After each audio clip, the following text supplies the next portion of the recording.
What is your price? Because if your price is not your life, then you are for sale.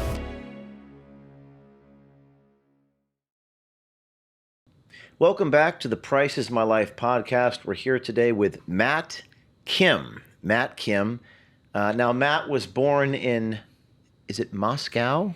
Well, they'll call it Moscow. Moscow, but it's spelled Moscow. He first said Moscow at breakfast, and I thought he was talking about Russia. I'm like, oh, controlled opposition. Moscow, Idaho. Where is that in Idaho? It's northern Idaho. Like Coeur d'Alene or? Yeah, I think 30, 40 minutes from Coeur d'Alene. We'll talk about that. Born in northern Idaho, lived in Palisades, New Jersey. That's not to be confused with Palisades Park, but northern New Jersey, where I'm also from northern New Jersey. Attended Ohio State. Matt Kim is an entrepreneur where he's built businesses, insurance, roofing, construction. Ultimately started a commercial lighting company, did lighting for schools, warehouses, manufacturing. And then COVID happened, and COVID deeply affected the lighting import-export business. So sitting in his house, Matt Kim watching Tucker, Sean Hannity, various online TV news broadcasts, started yelling at the TV. You see, I was yelling at my professors in college. That was my starting point. And Matt Kim decided to do something about it. So Matt Kim built his own studio, and within a matter of a couple of years has already interviewed some of the most prominent voices in America, people like Sean Ryan, Tucker Carlson, even Andrew Tate. Founder of VP.net, is it Soju? And host of the Matt Kim podcast for free thinkers. From a regular guy posting light-hearted content to quite profound little monologues that seem to be inspired by Tucker Carlson's monologue on Fox News, Matt Kim has transformed into a central voice in the fight for truth, transparency, and free thought. In fact, some of his segments have deeply affected me. And he's not doing it for the money. In fact, it's effectively a lost leader. Now he's leading VP.net and hosting one of the fastest growing independent podcasts. He's also a big advocate of privacy.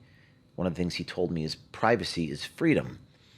And he's building a business out of his podcasting work to do that. So, Matt, I'd like to start with one of the things that you said after Trump was shot. All right, so let's go to that clip of Matt Kim talking about Donald Trump getting shot. Go ahead.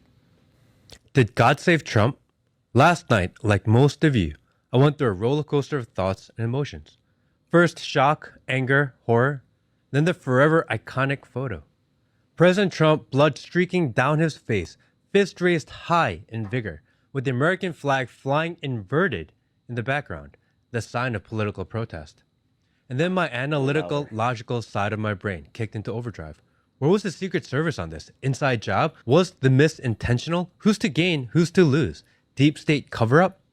I played back every possible scenario in my head, questioning the left, questioning the right, even questioning Trump.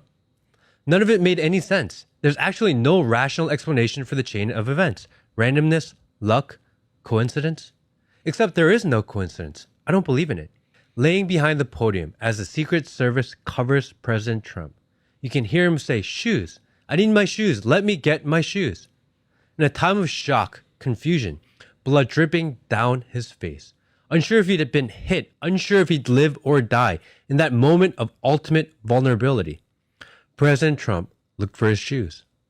Ephesians 6:15, and with your feet fitted with the readiness that comes from the gospel of peace. Feet fitted, ready for spiritual warfare. This morning, after the dust has settled, President Trump put out this message. Quote, "It was God alone who prevented the unthinkable from happening. We will fear not, but instead remain resilient in our faith and defiant in the face of wickedness." He could have said, "I'm the greatest bullet dodger ever." Very Trumpian thing to say. He could have said, "They took their shot and missed. I'm the greatest." Another Trumpian thing to say. But he didn't. In the ultimate test of faith and staring down the ultimate sacrifice right down the barrel, he turned to God. Something happened yesterday while he was laying on the floor. The man changed. He's not perfect. He has his vices, and at times he's operated in the gray. But he's a strong, resilient, brave, and most importantly, chosen leader. Okay, good. God does. So I just want to say that's when I first learned about you with watching this. I was like taken aback. And is it true that you were inspired a little bit by Tucker?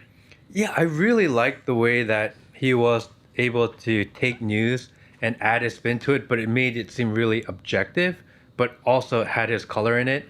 And if you notice, there's a lot of euphemisms that I use, like, like, isn't that interesting? Or things like this that I'll use over time. I don't know. I really like the way that he was able to get you to think. And that's always been my goal. Tucker's monologue. Yeah. How do you present material in a way to make people pause and think and reflect rather than kind of just take news blindly? I think that the most important thing that we have to do in our lives right now is we need to learn to think for ourselves.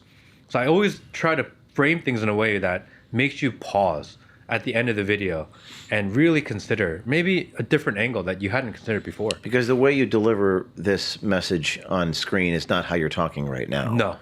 It's very intentional. And do you write these out ahead of time? I do. And if you've noticed, actually, most people, especially after Trump was shot, everyone rushes to the computer and starts making their videos and commentating right away. I always wait at least the night before I make my video. I do that intentionally because your gut reaction may not be what you actually think. It's more of a knee jerk. You need time to reflect and think. And we're in this day and age where people in the media just want to be first to print. And I think we lose a lot in that. How long did it take you to write this? Maybe 30 minutes, an hour. Really? Yeah. It just came to you. I mean, I'm really fortunate that I write exactly like I speak. So when I write, a lot of people have this ability to have these internal dialogues with themselves in their mind where they say, hey, should I say this? Should I not? What's the pros? What's the cons?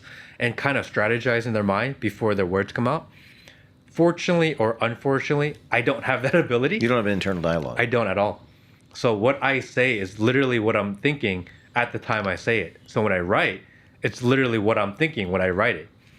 The good is there's no filter and it's literally what I'm thinking. The bad is I can get myself into trouble a lot. So just tell us about how long you've been doing this kind of podcasting work. It's been about maybe 2 years, maybe 2.5 years now. And you've interviewed Andrew Tate, Tucker Carlson, and Sean Ryan. These are big time, maybe the biggest voices in alternative media. And how has that been for you? It's been really interesting because I don't have a team to do these outreaches to kind of say, hey, let's do a podcast or pitch these ideas. They just all happen organically, which is the most amazing thing. I put these small videos out there into the world and people that I respect and I look up to notice them and they watch them. They reach out to you? Yeah, they reach out to me. Hey, like, nice to meet you, or let's connect, or whatever else. Well, one of the biggest videos I think you did when you got thousands of DMs was about COVID. Was that early on in your podcast? That was very early on. Very early. And that was the big one that kind of people just, you resonated with people. Yeah, I did this one video where I said that if you are the person that shunned out the unvaccinated because you believed everything they told you and you were kicking people out of your family. And I think a lot of people can relate to that. They were probably the one that were kicked out of their family meetings or, the barbecues. Don't come to our house because you're not vaccinated. What I said was, if you're the person that kicked people out, you need to go back and apologize to your family because you didn't know at that time, but you were wrong. Let's play this video. That family, who was the unvaccinated family that showed up at the family reunion, is usually the outlier. They've become the outcast over the years. If you were on the side of going after that family, if you were the side that said, yes, they're wrong, use this as an opportunity to call them. Because they just want to be heard. They want to be reached out to. They felt alienated, ostracized by the entire family. I don't think it's their job to come back to you. I think it's your job as that family to go and get them back. Wow, dude, you are, Matt, I hope this is clipped. I hope this is socialized because you are essentially asking all of the people who did wrong to man or woman up, take responsibility, and admit fault. That's so hard to do within the ego of man. You're asking people to lower their ego, be humble, admit that they were misinformed, and that they caused division and strife in the family because of lack of information. Like you're asking a big ask to the population to admit fault, man. This is your family. Yeah, it's your family. They will forgive you so quickly. All you gotta do is reach out. Have you had to do this? Have you? I'm the unvaccinated one, so everybody owes me a fucking apology. Good. So, what happened after you did this? This one, I think in the first 24 hours, I must have received 3,000 DMs. 3,000 DMs. I mean, it was moving. I've never seen my DMs move so fast in my life. And I get a good amount of DMs. But it was people just pouring out their heart saying, Matt, I'm so glad someone said this out loud because I was kicked out by my family. Or my dad didn't want to talk to me. Or my cousin didn't want to talk to me. Or my mother-in-law said, don't come over for family dinner anymore. And just to hear someone say that out loud. I mean, I sat there for, maybe 4 hours that first night, responding to every DM. You responded to every DM? I tried. And these are long messages, right? Yeah, just responding over and over again because people were literally, I could feel their pain and how much they were relating to this That's message. a lot for you to take on, though, isn't it? I mean, responding to all this energy. I feel like they gave me their energy and they wanted me, at least somebody, to hear them. And I didn't want them to feel like, no, you're alone in this. Because, in this day and age, people are feeling really alone. People are feeling forgotten. People feel like their voices don't matter. We focus on kind of the big voices in the world. And just normal, regular people, they're not feeling heard. They're almost like put in these digital prisons and enclosed by these walls, invisible walls, where they're just speaking into this, into the abyss. And I didn't want people to feel that way. So I felt like I had to respond to them.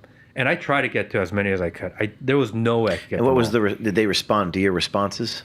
Yeah, a lot of responses. Shocked that you responded in the first place? That's the problem with DMs, right? You respond once and they keep on coming. What I find is that people send me this like internal monologue and then I actually respond and they go, I'm shocked. I'm like, what did were you just sending a message into the ether? I don't know if you got that sort of reaction. Yeah, if it seems like it's a random message or they're spraying, then chance of me responding is very low. So what do you think about that video you did that resonated so deeply? You're asking in that original clip, what are you asking people to do in the families?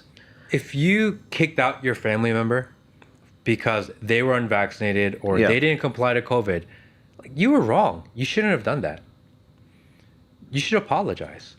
If you did the bad deed. If you were on the wrong side of it. Yeah. If you were kicked out your family member just because they didn't want to get a shot, which now we know, you didn't need to do that. Well, and maybe my team can pull up the Johnson & Johnson clip that we released last week, which you probably saw. And the guy shoving down ice cream down his throat. And he said, we gave the people what they wanted. It reminded me of Dennis Quaid in that weird movie where he's shoving shrimp in his mouth. It's kind of gross. And 99% of the bad guys that we bust, for example, in Big Pharma, who brag about how they're trying to mutate the vaccine, how it's not good for you, none of these guys ever admit that they're wrong. So is your colleague correct when he's saying what he's saying with you, that, Matt, you're asking people to do something that's an anathema to human nature? Isn't that really what people want right now? Is that we've been lied to over and over and over again. We're losing trust in all of our institutions. We lose trust in the health system, the education system, and just regular government altogether. And when's the last time any of these institutions ever apologized to you? Never. Just one, I'm sorry. And I think we'd be surprised at how much we as a society can heal just by saying, I'm sorry. We really messed up COVID, guys. Did that used to happen?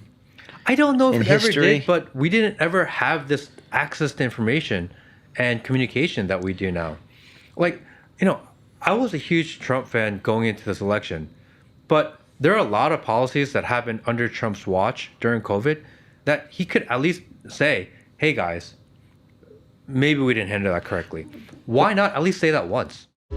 We're standing up to the powers that tried to discredit us, silence us, smear us, raid us, and throw us in jail.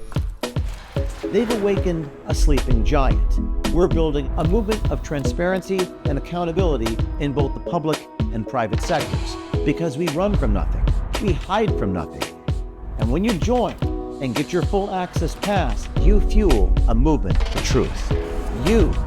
We are the media now. Let's go back to that Johnson & Johnson clip and just the way he talks and the way he acts. You can look at it on the other screen. But like he didn't know. There's no proof. I mean, none of that stuff was safe and effective. People wanted it. Who gave it to them? It's like, all right, you know what? Cancer patient's going to die anyway. I'm sure somebody. So, can someone like this constitutionally capable of apologizing? I mean, there's zero remorse in the way he says that, right? Yeah. And the way he's just shoving ice cream in his face while you say that, it makes you hate them more. We kind of talked about this at breakfast, that there seems to be, and we all know this, that all levels of society, just a breakdown of integrity and decency and God. And it's hard to find someone to fix your kitchen anymore. I mean, people just steal money from you and don't care about doing the good work. There's just lack of soul. But you're asking people to come out and do the right thing. Yeah, in your show. I feel like, especially in America, it has to go back to being a high trust society. You need to go back to a world where you don't have to worry about someone breaking into your car everywhere you go. You don't have to worry about, is my front door locked all the time? Actually, you should be able to trust your neighbors and society around you that they're not going to break in. You know, there's parts of America that are still like that, but it used to be that way, where you're not as concerned if my car door is locked or not. No one's going to break in. Why do we normalize this idea of being a low trust society? Mm-hmm. High trust is where we need to be. And it takes accountability. People need to apologize for what they've done wrong. It's the first step. I mean, if you ever fight with a girlfriend or a wife or family member, healing doesn't start till someone says, I'm sorry. That's just kind of the I'm trying to think if that's happened at all this year. Has anyone apologized? No one's ever apologized. And why is that, you think? Pride, ego? Pride. And you watched The Truth Inside Veritas, and that was one of the takeaways for many people, just ego. It's ego. It's all ego. They'll go to the United States Supreme Court before they're willing to admit they're wrong. I mean, the fall of all great men, all great societies is pride. You get too big, you think you're better than everyone else, you lose accountability, you lose the ability to connect with the people that you represent, and all of a sudden you're acting on your own behalf and no longer for the people that you're supposed to be helping. Pride comes before the fall. Pride. I'm reading this book by Jordan Peterson called We Who Wrestle with God. He didn't pay me to say this. I genuinely just read, and it's unbelievable. Matt, take me back to that moment that inspired you, because this show that you're doing, what was interesting to me about you is that you're not making money off the show. It's not like you're doing this to make money. In fact, you're making money in your other life, and then you're using those proceeds to make the show. Is that correct? Yeah, I mean, I just started because I felt like I had something to say. I wanted to get my ideas out into the world. The reality is, I thought if in 5 years, 5,000 people listened to me, I would have considered that the biggest success. And out of nowhere, people just start watching, reaching out, connecting. And it's one of those things where you just can't stop because you're doing it. And I feel like we're connecting, we're reaching people. And I just do it because I care. Tell me about what led you up to this in kind of your life. So you lived in New Jersey, you lived in Idaho, and it seems like you're a serial entrepreneur. Yeah. Tell me about that. I mean, I've never been the type of person that can work for somebody else. I just can't hold a job. It's never been my thing. I like to think outside the box. I like to solve problems. I think that's the most interesting thing. I like to build. So usually when you start a company, you build a company, and you get it to a place where it's sustainable and you kind of go into this operational mode, that's when I kind of mentally check out, not as interested anymore. The only thing that I would say that has kept my interest is really speaking to the internet, because It's always a new problem every single day. You can never be done. It's not. Yeah, that's interesting. Yeah. But if you're talking about regular business, eventually over time you have systems and processes. You have people that have different roles, and there's not much to do anymore. That's not the interesting part. Well, in this business, it's kind of like the two things collide. In my organization, it's like it's always a new. But if you're doing roofing, you'll never be done. No, you know? It's like a perennial campaign. Yeah. That's what people from the campaign world have come into it and say, this is like a campaign that never ends. Exactly. And people burn out, though. Burnout is real. That's what I was going to. You've been doing it for 2 years. Do you even get to a point where you're like, oh, this is heavy stuff. I need to take a break from this, or does it energize you? I think I had a little bit of burnout after the election, because especially after January, I really thought that we were told a lot of really large, big promises. I feel like we aren't achieving those promises, and a lot of the promises that we were told that I was really on board with have kind of been pushed to the side. And there comes a point where, what is the purpose of politics? You know, we are told all these things, they make a lot of promises in order to get elected, and then we don't address them. I'm kind of sick of being lied to. I think a lot of people are feeling that. Well, we'll get to that. More about you, and minimal background about your life is available, so I kind of want you to paint the picture. You're a child of immigrants, Yes. Is that correct? So tell us more about how, and I think we have a clip. We did find a clip. I think all Asians, deep down, in one way, shape, or form, especially if you're here in the United States, you have a little bit of this anti-establishment blood in your DNA. Because if you didn't, you wouldn't be here. Yeah, you'd be back over there. Yeah. You're a little pioneerish. At some point in your history of your being here in this country, somebody said, damn the man, damn the system, something's not right about where we are, let's go to America for opportunity. Pack this shit, motherfucker. The little bit of anti-establishment. Fuck the emperor. And somehow we got here, and all of a sudden the Asians are like, yeah, the establishment, they're looking out for our best behalf. It's like, really? So You didn't believe that? So tell me more about that. Was that true in your own life? Yeah, I think my parents came here during graduate school, and they were not happy with the political structure and kind of the system in which Korea was operating. And they're like very well-educated people, and they just wanted to be in America because of opportunity and other things. And if they liked the way that things were done at home, and they were happy with and content with existing political systems and structure, they would have went back. I think that's for most immigrants. If you are happy with kind of just being status quo, you don't leave. America is where people show up because number one, they want opportunity. But number two, there are people that are willing to act on the fact that something is broken. And I understand that there's this idea of maybe too many illegal immigrants coming. I completely understand that. Fair. I think there should be a closed border, 100%. But the idea that people are coming to only take, I don't think is correct either. I think there's an idea that there are people willing to act. Because if you're not willing to act, you've done the journey from all through Central America. They're willing to take a very arduous journey for change. These are good people then, actually, no? Many of them. Not all of them. Not all. Yeah, at least huge 60. disclaimer. Majority of them, I think, are trying to get a better life. Because you've got to engage with them and speak with them and spend some time with them. Yeah, and line in the sand, the humanitarian part, it really affected me, seeing the humanity of the situation. It's not easy to jump on a train and be there for 4, 5, 6 a week or however long that took. As in the child of immigrant parents, you're saying people come here and then they become establishment after they get here? Don't they? So why does that happen? Maybe, I don't know why. Yeah, it happened with your parents? My parents were always conservative, but at the same time, even my mom. Hi, Mom. Love you. Hi, Mom. Yeah. During COVID, she was like, you have to get all the shots. You got to stay home. She's involved in the church, and they're like, this is the rules, and you have to shut everything down because this is what we're supposed to do, and this is what they're telling us to do.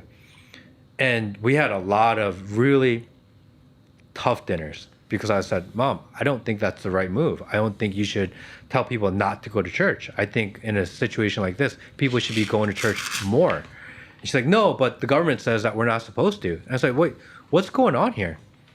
You know, you came here because you were willing to fight back or at least say something's wrong with society. But now that we're here, all of a sudden, the establishment is correct. I think there's a little bit of disconnect. Do you agree with the Trump administration rounding people up, ICE and detentions? Is any of that do you agree with? I think they should go after criminals. That's what we were told. That as soon as the inauguration happens, we're going to deport all these criminals. Well, arguably you're a criminal if you go in the country illegally. Correct. USC, whatever it is. But we've always had this kind of level number of, I think, 12 million illegal immigrants in this country. That's been true from the first Trump administration, the Biden administration, to prior. I think that number has been 12 million for 30 years. So these aren't new people. But if we're going to go after people that are violent criminals, bad people, people that are taken from society, and they rushed over the border over the last 4 years, remove them. But then we're looking around and we're seeing all these clips, and it's a lot of people that have been here for 15 years. They're taking them from factories and workers that have been contributing. I'm like, I don't know if that's what we were told. And if you told us that, and that's what the plan was, I don't know if a lot of people have bought into that idea. I was talking to a gentleman yesterday here in Florida, and he does a general contractor, and these are things that are so politically incorrect that I get in trouble for saying them, but I'm also a truth teller, so I'll try to say it in language that's not inflammatory. But he was telling me, like, he doesn't want to hire white people to do work in Florida. He was like, I mean, the idea of hiring a white guy to do the labor, they're not good laborers. This is what he was saying to me. I'm relaying to you, and I've seen it too. So I don't know where they're going to. One of the challenges is where are they going to get the people to do the actual labor in a state like Florida in these jobs? I mean, white boys aren't very good workers these days. We're in Palm Beach area. What are you going to do if you remove them all? That's going to be a big problem around here. That's a separate issue. But certainly, you know, the line in the sand, because I met you in Texas at Tucker Carlson's tour. Yes. Met you backstage, got to shake your hand. And to me, like I keep going back to that moment. And team, if you have it, the Venezuelans in line in the sand on the freight train. But what struck me about it was the humanity. I mean, lost in all of this is the humanity of the situation. And I had a lot of right wingers watch that movie, and they're like, "Yeah, man, I kind of see the humanity of it." To me, it was almost. I'm pro-immigrant, but the system spits them up and chews them out. But I want you to take us back to, and people always ask me this question: what was that thing? And I know you're talking about watching the TV and yelling at the TV. What was that moment inside you where it went from an entrepreneur to I need to do something? I'm going to take the action, the leap. What was that proximate cause, that spark within you? Well, for me, for sure, it's the fact that I had a young daughter. I started the podcast when she was about 4, 5, 6 months old. And having a young kid, and you start thinking about the future, you start thinking about the direction of society, what is life going to be for her? And you're you're 42? Yeah. So you had a kid when you were like 39, 40? Yeah, I had one really late. So I think that's the good and the bad. I wish I would have started earlier. It took us a while. But once she's born, like, what am I going to do? My job as a father is to protect her and to do the best I can. And what I do well is I think out loud really well. So this is what I can do for her. Maybe if I can improve society around her, maybe she'll grow up in a better world. I don't know if it'll make a difference. That's what caused you to start. That's the only thing I care about. You know, how do we make sure that there's a future where she can live, not a part of this kind of dystopian future, weird digital Borg that we're building, but like actually be free? Because I believe in freedom. And it's not political. You know, privacy isn't political. This idea that we want to live separated from this, again, this dystopian wall that's being built around us, that's not political. I want my daughter to live free. I shouldn't have trusted these guys, but I did trust these guys. A lot of people thought there was malfeasance. I would prefer to say ignorant of those events. I didn't want to know. Nonprofit boards of directors and be very, very dangerous. Fortunately, I have recordings and documents to back up everything I'm about to tell you. Employees were starting to bundle up and talk. If we're about to paint James as a criminal, it better be fucking good. They sent a pic of me nailed to a cross. They used these kids. Matt used them to further his agenda. The reason why James was bad was morphing. I never lived this lifestyle with black cards. He's a mean boss. Stress with his girlfriend is not appropriate. I don't know that James has a private life. James took a pregnant woman's sandwich. And these are people that we thought were people with integrity. Who on the board is in control? Turns out board members are taking money from donors. How much did you invest in each of Matt Tierman's companies? I don't think that's any of your business. We're at the pinnacle of Mount Everest. Are you refusing to answer the question? Yes. The only thing that has changed is that we broke the biggest story in our organization's history. If a board statement goes out, it's fucking over. A week later, everything changed. And it wasn't right. It was the timing of it that was so suspicious. Is it fair to say that 3 of the 4 companies you've invested in, you would consider to be in the medical field? So what did the board think people were going to assume? One of the companies could be sold to a big pharma. Like Pfizer. Objection. Did the board not think that people were going to assume the worst? I want to talk about your investments. I want to talk about you. I'm a fighter. You're a cheat. I'm a warrior. You're a liar. And I will get my justice. Not revenge, but justice. Is it all about money? Too bad you can't afford that. Big difference.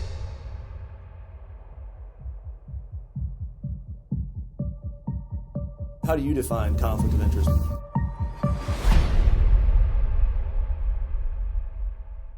We're talking about your daughter, and let's pull up this first ever Father's Day. Was this your first ever video you did? This was the big one. This is the one that got me started. Okay, let's take a look. Yeah. Corporate media only covers stories that fit their narrative. A couple days ago, a non-white convicted felon shot at an unarmed Korean-American family in Seattle, Washington in broad daylight. The husband watched his 8-month pregnant wife and unborn child die. They don't cover this. Why? Number 1, the obvious. Shooter was non-white, so they can't play the white supremacy, stop Asian hate card.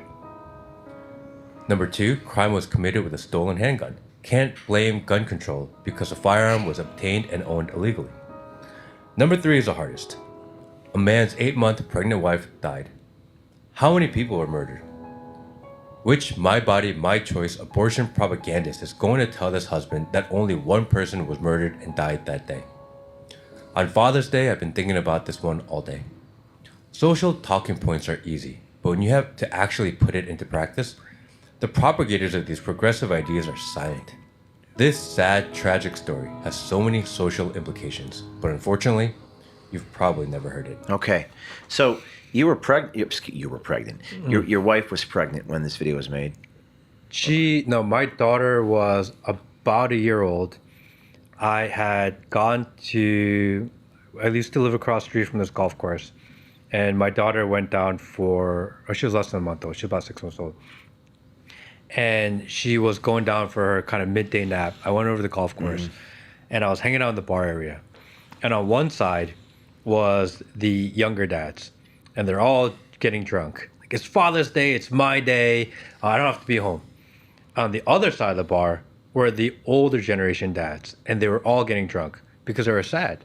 Because none of their kids had wanted to spend time with them. And I kind of saw this circle of life.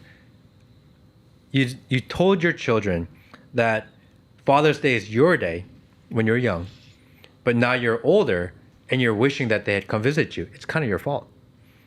And at that moment, it was like this epiphany. And I ran home and I spent the rest of the day with my daughter and I laid there with her all day. And then I ran across this news story about this pregnant woman getting shot and dying. And I couldn't stop thinking about it because I was thinking about my daughter, I was thinking about family, I was thinking about the future.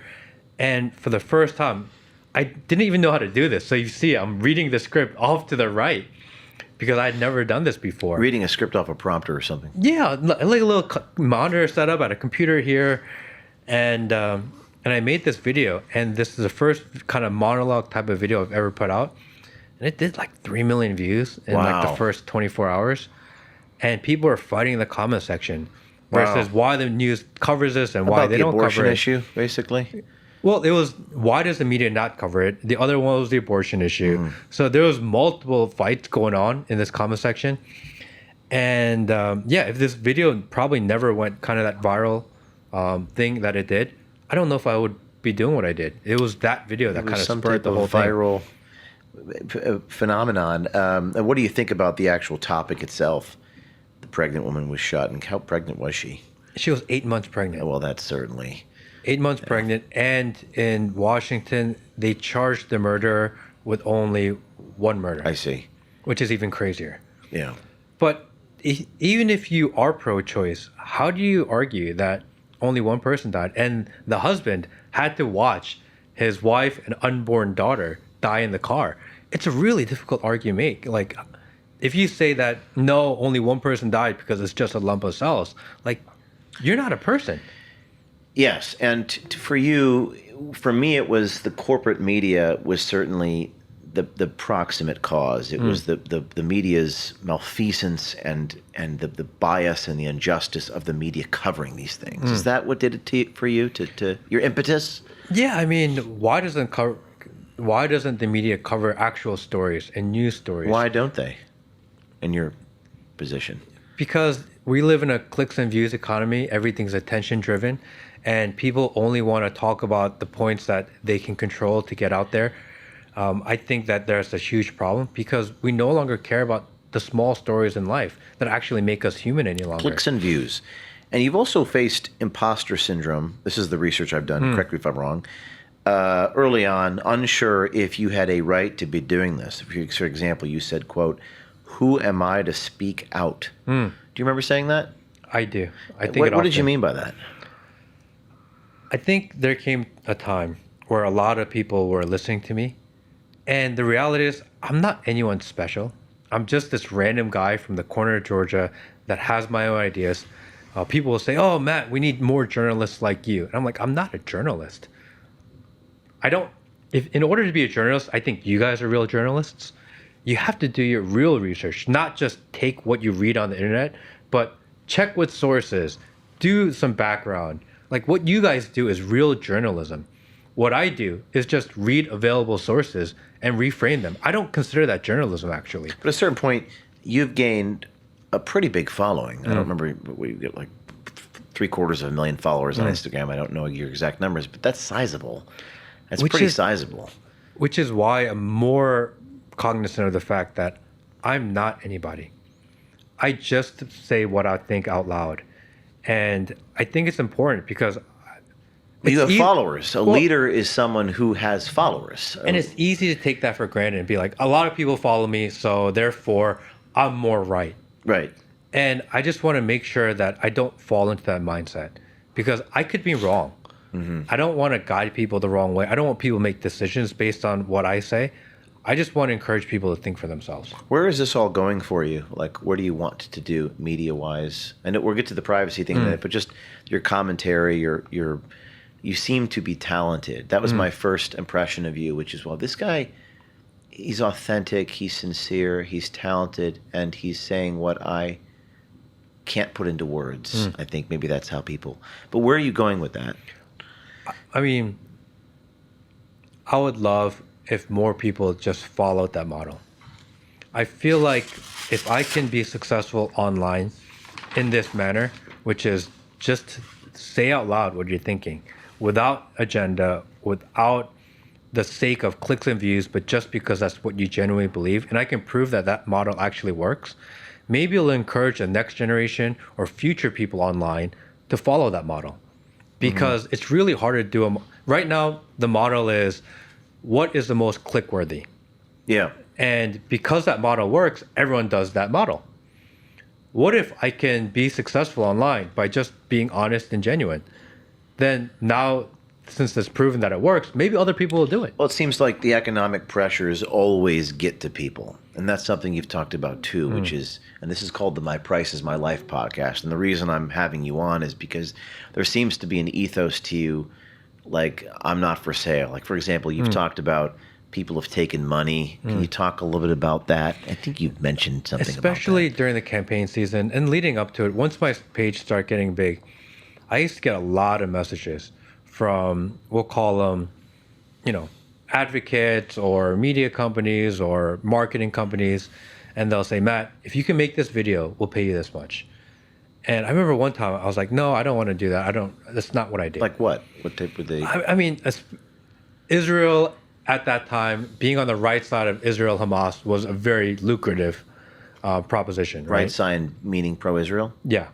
Yeah. We'll fly you out. We'll pay you X amount of dollars. To Israel? To Israel. And they offered me, I think it was $5,000 to make a video saying that I'm supportive of Israel.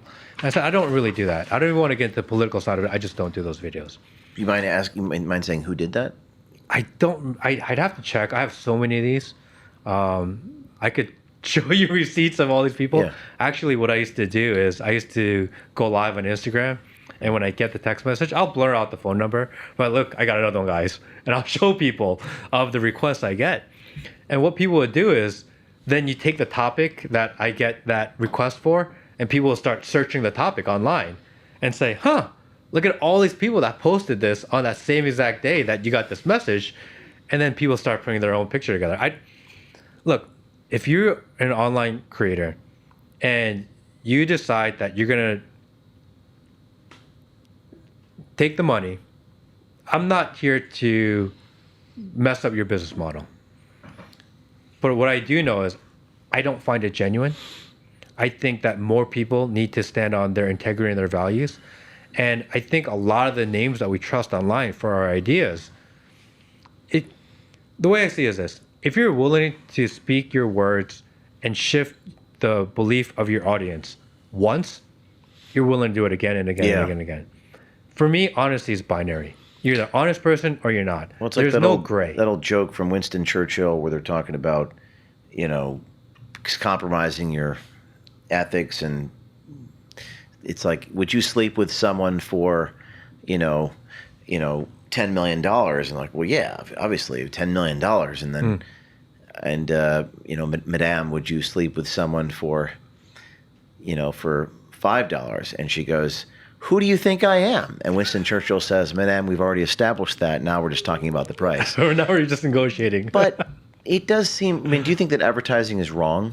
No, I don't think advertising is wrong. I think that we're officially on the internet, if you do a paid advertisement, you're supposed to say it's a paid sponsor. Yeah. But why don't we do that with political talking points?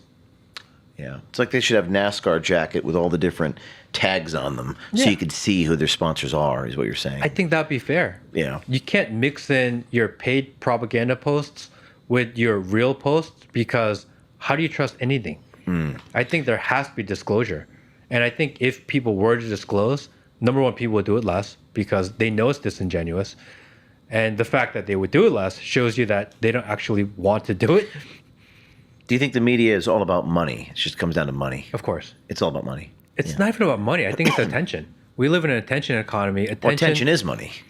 I think attention is more valuable than money. Because if you have attention, you can generate money, you can generate business, you can change it. Attention is power. But money seems to be, at the end of the day, in the final analysis, the driving force. Because you're not doing your show for money. Correct. I've learned. I didn't know that until recently. You're not making money doing this. It's a passion of the heart. But at the end of the day, if you have to employ people to do your show, you have to pay them. Yes. Correct? I think it's important to maybe be more selective on who you work with. I think there has to be value alignment. I think you should, if you're promoting, you should promote things that you truly believe in. I think that once you are seen as someone that does something just for money, it's really hard to believe anything that they do. I mean, people will project onto you their own vices and corruption. And, for example, haven't people accused you of being controlled op? All the time. All the time? All the time. You? Of course. Controlled op. What do they say? Well, first, the most obvious one, Matt's a Chinese spy. Matt's a Chinese spy? Of course. Why is that of course, though? What is it? What is of course about? Because I look Asian. Because you're Asian? Of course. So That's the most obvious thing. But you're not Chinese. You're Korean. Yeah. But that's a distinction lost upon them. That's a discussion for another day. Okay. That's not something we can say on camera. Yeah. But especially when I was being very pro-Trump leading up to the election, like, oh, Matt, you're just paid by the Trump campaign. Like, no, I actually liked Trump since 2016. I like them at 16. I like them 20. What's wrong with me being supportive of the person that I think is a better candidate? Why do you think people do that? Accuse you of being a controlled op. I think that's the easy way to just throw shade at somebody right now. If they say something that you don't agree with, but you can't really discredit them, it's like, oh, they're a controlled opposition. And my question actually is, I think about this a lot. If you are controlled opposition, can you be controlled opposition and not actually know it? Can you be controlled opposition and what do you mean? For example, it's easy to guide an influencer to say what you want them without telling them to do it. If there is a topic that you talk about and I want you to continue to do that topic, I can just give you a bunch of engagement. I can bot it. I can manipulate the algorithm. I can do all these things technology side to make it seem like your audience really enjoys it. And then all of a sudden you do it more because you think that's what people want to hear. If you talk about a certain topic and I don't want you to talk about that any longer, I can remove the engagement. And then you don't do it because, oh, this isn't resonating. People aren't thinking about this. People actually don't care. And without you even knowing, they've controlled you. And how many of the audience is bots in your estimation on X? 50% plus. 50%. That's what I would say. This is something I've recently come to discover. I found it with the Epstein thing. When we did the Epstein stories back in May, and we're going to be doing more, hint, hint, it was like we were getting weird criticisms. The criticisms now seem to come from the right, not the left. Have you noticed that? They seem to be more, it's interesting. It's like the more, like we got Prince Andrew's guy, you know, like, nothing to see here. I'm banging girls. And we were getting viciously attacked by the right. And the attacks were very unique. It was like, we already know that. It was a very strange attack. It's like, I wanted to kind of rhetorically ask them, what don't you know? But you're saying 50% of the bot stuff online is... I mean, isn't that the easiest way to control narrative? Is it like AI? I mean, forgive my ignorance. How do they do it? Yeah, AI, there's so many ways that you can create bots now, especially with the emergence of these language models. You can put them in, make it seem like real traffic. You can have them comment on real posts and mix it in. I mean, technology is so advanced and they know this exists.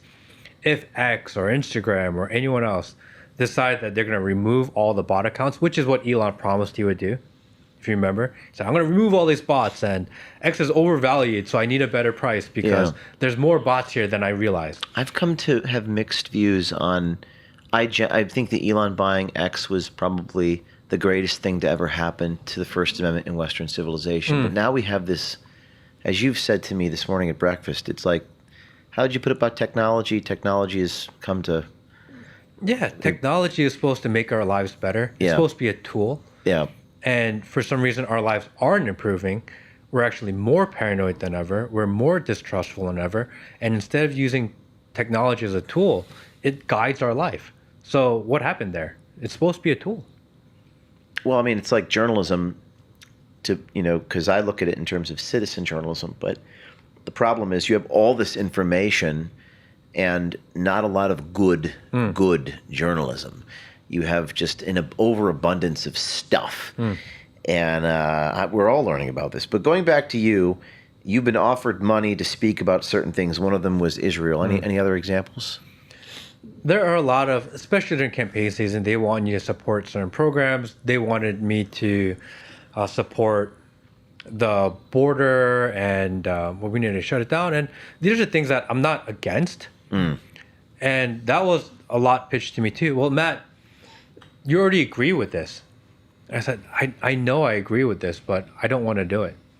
I actually got one message once and they said, Matt, can you make a video? I think it was border related. Can you make a video about the border? I said, no, I don't do this. Well, how about this? You already made a video about the border. Can you just edit it and put in our hashtag? And no, I don't want to do that either. Okay, how about this? Here's a paper. Can you just sign it? And we'll just send you the money anyway.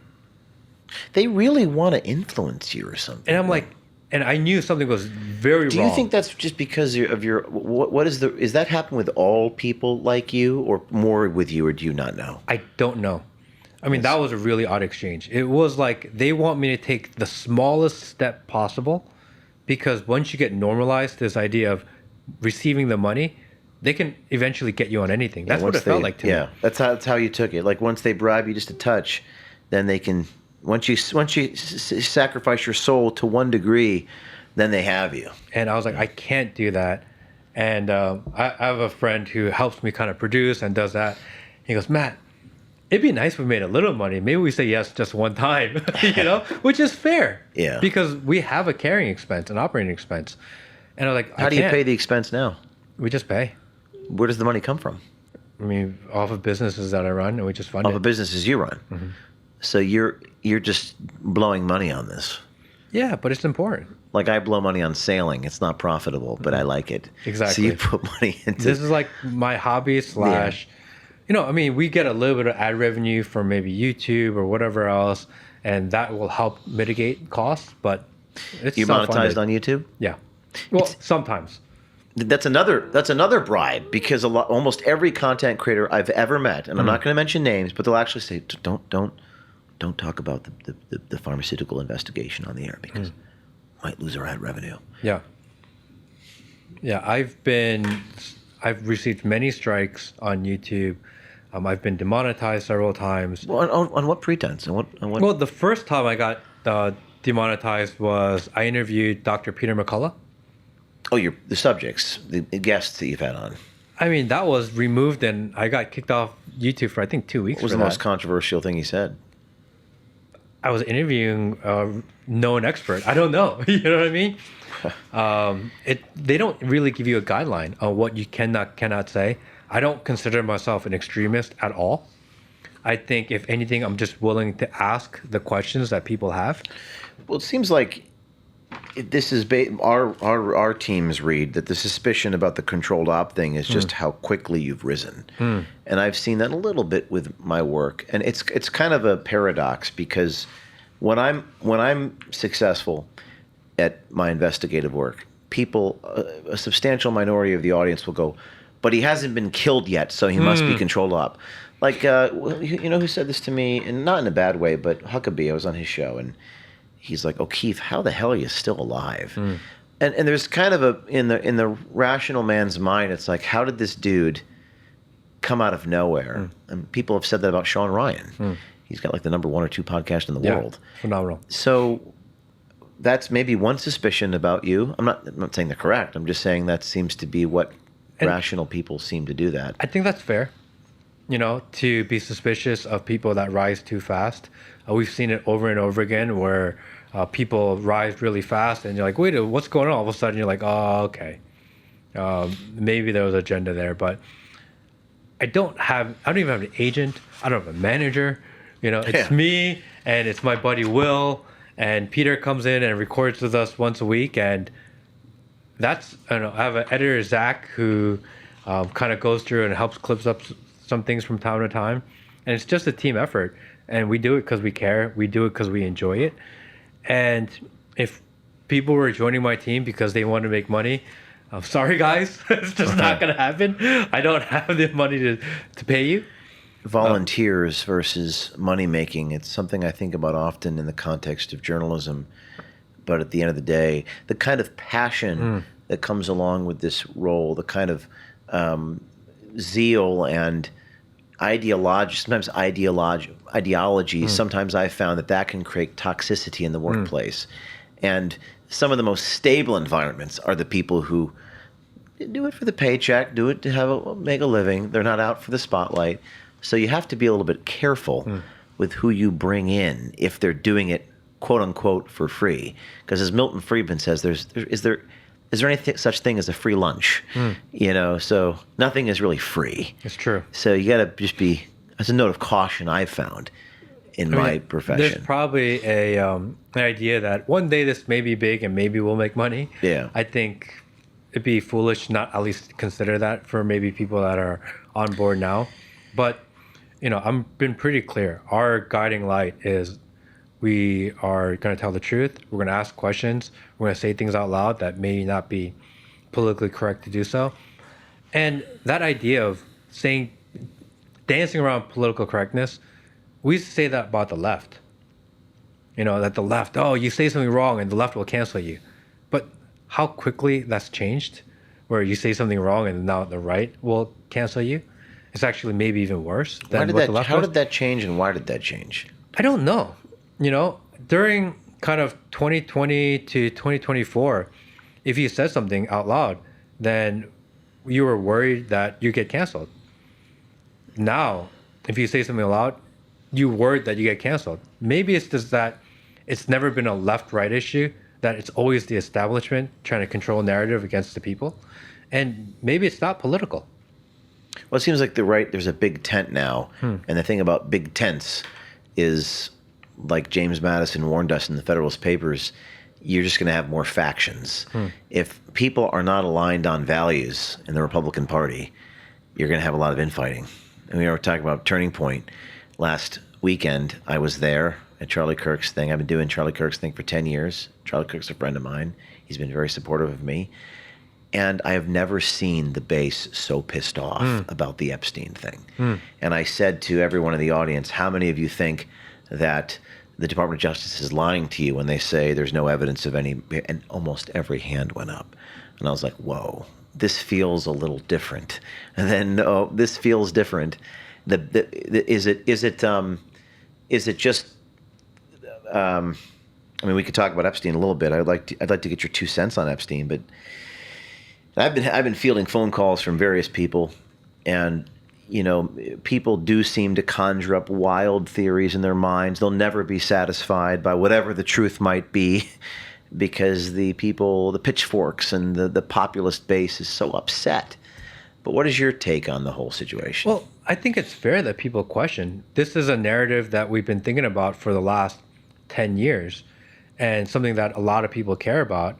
And we actually have drawn our line in the sand on this issue. And all of a sudden they say, actually, nothing to see here.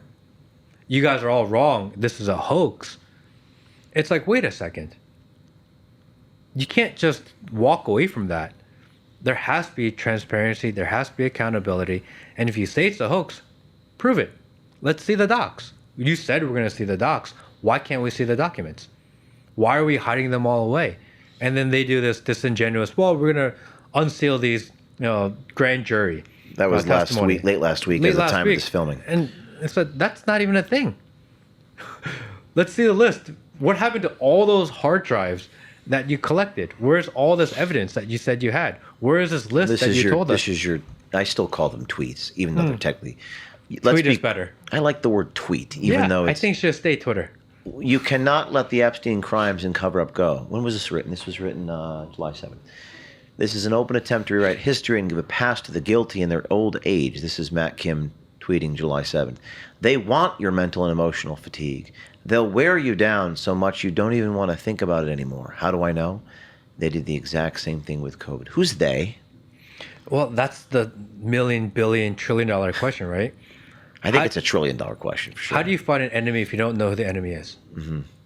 And this is what we struggle with all the time. You say deep state, you say establishment, you say people run the world, but then there's no consensus on who they Anthony are. Rubin, my previous guest, said it was not socialism and communism, collectivism. It was the idea of an institution. And is it that the FBI, I don't know the source on this, but I did talk to you about this. The FBI has to protect their way of being, their sources and methods, their intelligence gathering techniques is more important to them than exposing the pedophiles. Like in my case, the affidavit, every word is redacted. So there's confidential FBI informants involved in this whole thing. So we can't expose the guy behind the curtain. Is that what it is in your estimation, or what exactly is going on here? I mean, there's two schools of thought, right? Which is, one is that they are just trying to protect their establishment, their department, and they are in a kind of self-survival mode where they have to protect. Fair. And the other side is actually it's just a nefarious group of people that are trying to do bad in the world, and they're trying to take away your freedoms and your rights, and they want full control because at the end of the day, power wants power and greed is greed. And the most powerful people really just want to control you because it's easier to have you as compliant sheep than it is to have you dissenters. I tend to believe in the least Occam's razor, which is the simplest explanation, because government isn't very impressive, as you have also pointed out. It's not exactly a very capable agency. So what's Occam's razor say? What's the simplest explanation? The simplest explanation is that I don't think there is a simplest explanation. No. I think the simplest explanation is that this is the trajectory of society as we know. This is a result of adding all this technology in a very quick way. We haven't been able to adjust. The government hasn't been able to adjust. Society hasn't been able to adjust. Yeah. And we are running just towards chaos because we're running, anarchy almost. Yeah, we're running out all these programs and adding all these variables into our lives without ever testing or understanding what the end result will be. This is the Elon Musk responding to me. This is me saying, with Epstein, there's either nothing else there or the revelations contained therein could bring down the entire government. That doesn't mean the president's, involved. It just means that the system, to your point, is designed to protect itself. The system is self-perpetuating. Going back to your original argument, Elon Musk responded, so many powerful people want that list suppressed. Elon Musk responding to me there, powerful people want the information suppressed. When I got started doing this, I always tried, I wanted people to do the right thing. In fact, one of our core values at OMG is always do the right thing, one of our company's core values. So if you don't know what to do, just think about what's right and wrong. But lost in all of this is any semblance of right and wrong. Seems like you're someone who's driven by that, at least for now. But ultimately, it's tough with institutions and media institutions and technology institutions. It really does come down to what's that old saying in the very beginning? You started as a cause, and then you become a corporation, and then you become a racket, and you lose your reason for being. It's tough. Kind of circling back to the idea of we just need to go back to being a high trust society if we ever will. How do you even do that, though? I think I believe in top down as far as change goes. I think that from the top, we just need to be transparent, open, take care of humans, take care of each other. And if we signal that from the top, I think people follow that route in their model. So who should be president next? I think Tucker Carlson should be president Tucker next. Carlson should be president. And in your top-down version of leadership, wouldn't a Tucker Carlson come into being commander-in-chief and struggle with these agencies and their bureaucracies and their deep state unelected ethos? I think he's going to have the hardest job ever. But I believe that he'll be honest and genuine and fair. And I think he'll signal the idea that we are going back to a society based on trust. And I think that's enough, actually, because we are normalizing this idea of lying. And we are okay with the fact that our leaders lie to us. Because right now, if the leaders lie to us, but it's for our party's benefit, it's okay. But no, that's not okay. We have to go back to being transparent, or if we ever were transparent, because that's an argument for another day. But we need to try this because there are so many things in life that we say we are as a country, but we've never actually tried. We say that we are a capitalist society, but that's not true, because a capitalist society infers that we have fair rules, open trade, and that the rules apply to everyone equally. But we know that in business, that's not true. Certain people are allowed to inside trade. Some people are allowed to create different rules and different laws to change in order to benefit themselves. The middle class, the smaller class, don't get to benefit from those same changes and different set of rules. Then how are we actually trying capitalism? Yeah, we're propping these organizations, the government's propping this stuff up. What happens if we actually had a level playing field for everybody? Let me give you a devil's advocate on that, because, you probably are aligned with me on this, but capitalism, pure unadulterated greed without some internal governor, I'm not talking about a government governor, I'm talking about an individual governor, that kind of collapses too. For example, why are all the governors on the middle class and the small class? Yeah. And there's less governors for the bigger class. It's like private equity, where we're talking about with Rubin too. It's like journalism, it's such a hard business because Milton Friedman said the only duty to your stakeholders is to make a profit for your shareholders. He's not wrong, or stockholders. But in the media lens, it's like, well, if I'm running private equity, I'm going to buy these newspapers, I'm going to strip them from all the actual investigative reporting and put in AP bulletins so they become ghost papers, and I'm going to squeeze all the money out, the profits out of that. You have to have a philanthropic soul to do this. So unadulterated capitalism, how does that work? Well, I mean, okay, for example, for what you guys do, if you were to put out a piece and you were wrong, there's a lot of backlash for that. A lot of accountability, because the lens in which you're viewed is different. If the New York Times were to put out a bad article, they just bury a retraction in the bottom of a website somewhere, and they say, look, we apologize, but no one ever knows. Yeah. The rules are different. Why don't you have the opportunity to do that, but you don't? Why aren't people held to the same standard? Why are groups not held to the same accountability? Well, things are changing a bit. I'm not sure the New York Times has the power it once had. And people like you and people like Tucker and people like Sean Ryan, they have tremendous power. I mean, Trump was elected going on these podcasts. Things are changing. I think for now, at least when we look at a very close lens, maybe that's true. But I worry, or I think maybe in 20 years, who are actually the record keepers of history? And right now, we know the New York Times was the record keeper of history. Whatever they printed 30 years ago, 40 years ago, that's what happened. Will our future look at what Tucker has said, what James O'Keefe has said, what Sean Ryan has said, and will they say that was history? Or will they be considered just dissenting voices? Yeah. And New York Times still becomes a record keeper of history. It was like that old, what do these sign off? That's the way it is. With Walter Cronkite and these people. It's interesting how technology has changed. So I have this book here. It's called The Elements of Journalism. And I've been rereading all these things about media because you've said that traditionally it seems as though technology, it's kind of making our lives worse right now. Tell me what you mean by that. Well, technology is supposed to improve people's lives. You're supposed to get more of your time back. You're supposed to be able to accomplish more with less. And we're in this place where technology is shaping the way we view the world, where we see the world, the information we consume.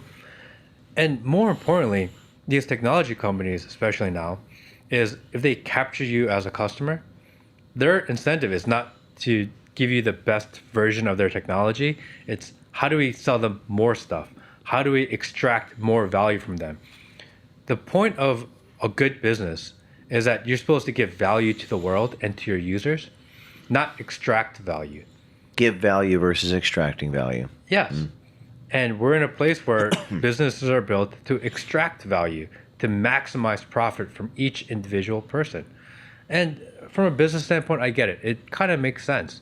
But from a societal standpoint, is that really the best thing that we can do? Well, in terms of media, the central purpose, I'm just going to read you a few things, get your reaction. The central purpose of journalism is to tell the truth so that people will have the information that they need to be sovereign. Traditionally, like you look at England, the greater the truth, the greater the libel.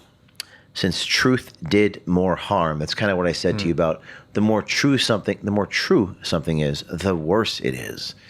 So it's not, I think that's opposite of what people might think. It's like the more closer you get to the target, often the worse it is. The establishment doesn't like being exposed. But journalism, and this is how I think it's changed since, say, 2021, 2022, after the pandemic, I think there's so much information, the notion of the press as a gatekeeper deciding which information the public should know and which it should not kind of no longer is true, because there is no gatekeeper. No gatekeepers. Everything's got, if I choose not to publish the Ashley Biden diary, then some other guy will publish it. It'll get leaked. There's no gatekeepers anymore. Yes and no, because I believe that maybe initially, especially watching organizations like yours kind of rise, like, okay, like there's hope. And then you kind of see the laziness of these online news reporters, online commentators, because they'll say things like the media is dead, traditional media is dead, but then all their videos are reactions to people's news videos. So are the reactions to the legacy media or to? Yeah, mostly, isn't it? You think so? If you scroll through your X feed, it's people commentating on other people, the legacy media's posts. I don't know if it's all legacy media, but I get your point. They're reacting to other people's things. Yeah, no one wants to be the originator of a idea any longer because that's a lot of work. Like you said, in order to tell the truth, it takes time. It takes research. It takes money. And people don't want to make that investment because the return on investment is not very high. The ROI is not a thing. No. So then the incentive is to just take what someone else has said and just add on top of it. But it's less risky. It's less risky, and you have plausible deniability because if you're wrong, like, no, I wasn't wrong. That article is wrong. Yeah. But again, we go back to this idea of there's no more accountability in this world.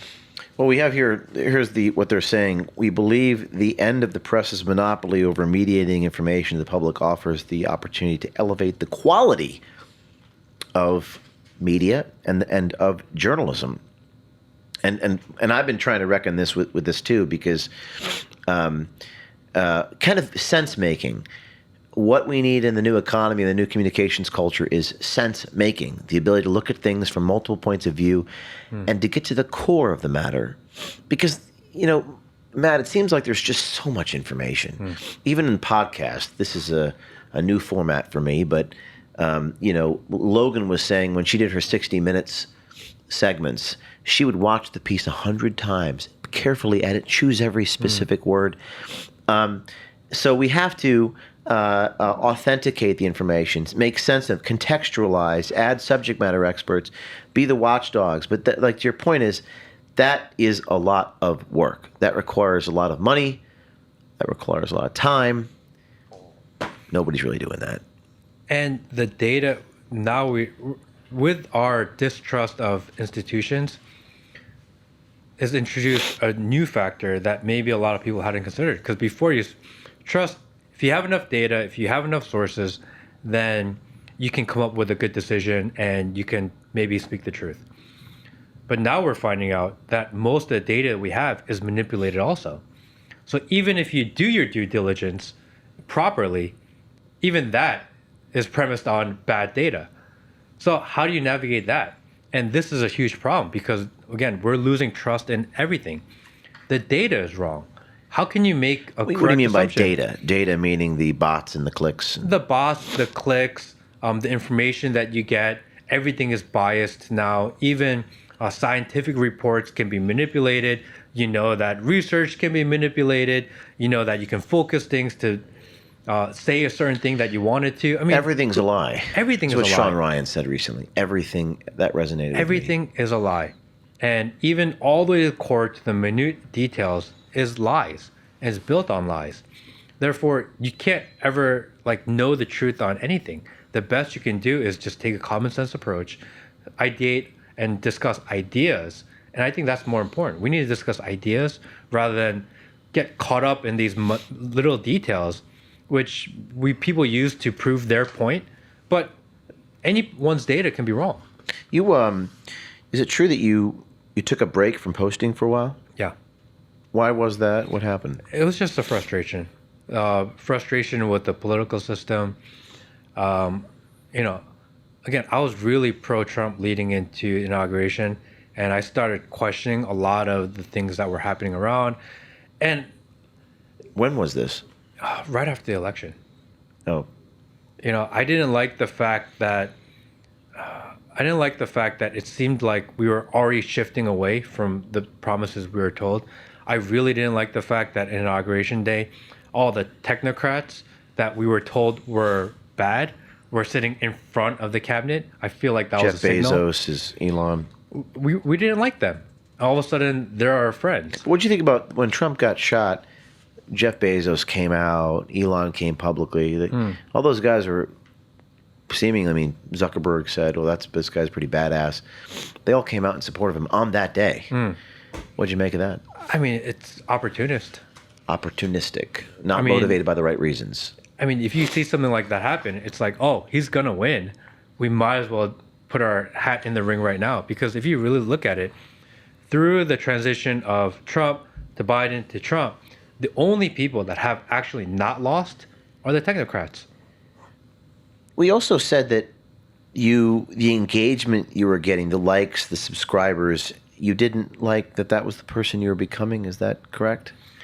I don't like, number one, I don't like looking at metrics because I feel Looking like at what? it can, the metrics of your engagement, looking at the numbers, because it can alter, like I mentioned earlier, if I want you to talk about something, I can just give you more engagement.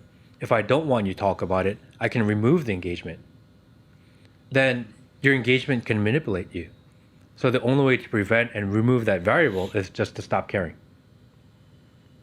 I just say what I think, however I see it. And if I'm right, I'm right. If I'm wrong, I'm wrong. But at least it's what I was So genuinely don't thinking. measure what you say by what causes engagement.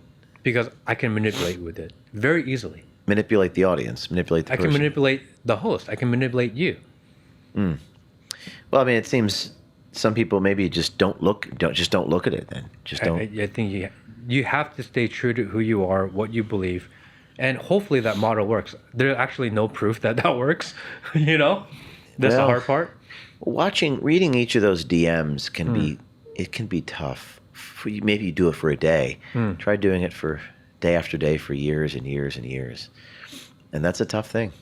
It's not easy, but, you know, we started with this. People are feeling lost. People are feeling alone. People are feeling lied to. People are feeling forgotten.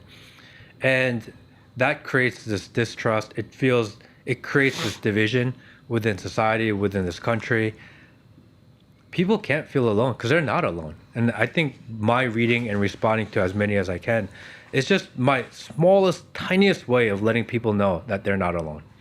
That you're not alone in thinking this world is crazy. You're not alone thinking that this establishment and these institutions are broken. You're not alone. People are out there that think like you. When I turn on a live stream on Instagram, I'll do it from time to time. I always say, you know, come in, say hello, and let people know where you're from. Because you never know. Maybe your neighbor who is watching this in the stream with you right now, maybe they believe you and you never had the conversation. Just let people know where you're from, because once you realize that there are more of you that are questioning, that are distrustful, you can have these conversations again. What's wrong with having these open discussions that we thought were okay? Well, I think that the devil's advocate position of a trusted provider of news like a Walter Cronkite is perhaps more cohesive for society, that we have someone that we can trust. Now there's so much distrust that they're calling you a Chinese spy. They're calling the guy who isn't making money at this, the guy who's taking money from your other lighting business or whatever, roofing business. They think you're a controlled op. It's pretty nuts. So talk to me about digital sovereignty, because you said, quote, privacy by design, not privacy by policy. Tell me a little about your fight for privacy and VP.net. So privacy is really important. Privacy is freedom. Privacy gives you the opportunity to have conversations, gives you the opportunity to learn and read without someone looking over your shoulder. The example is this, because people say, why do I care about online privacy? I'm not doing anything wrong anyway. If you're at home and you're watching a movie and you're eating your popcorn, do you want a stranger sitting at your window watching you do it? And the obvious answer is no. And why? Because it's a violation of my privacy.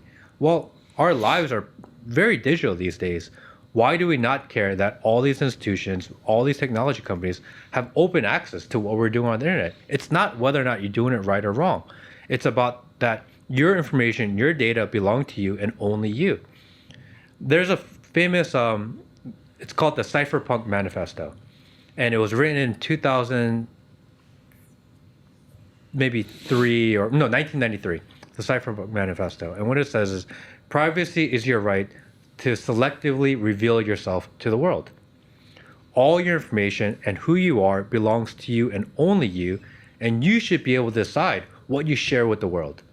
But we're in this backwards world right now where the technology companies, the government agencies, they take everything about you and then they decide what you can keep.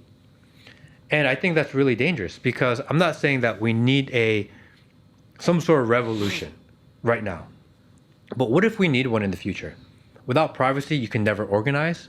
You can never have conversations because it's not possible without privacy. So it's actually really important to protect. Someone said recently that secrecy is generally bad, but it's also the glue that holds the world together. And this is your tweet, quote, "They claim to respect your privacy, but in reality, it's just controlled permission." I haven't heard that term, controlled permission. What do you mean by controlled permission? They decide what you can and cannot keep. Your information belongs to you. You should be the arbiter of what you're allowed and what you want to share with the world.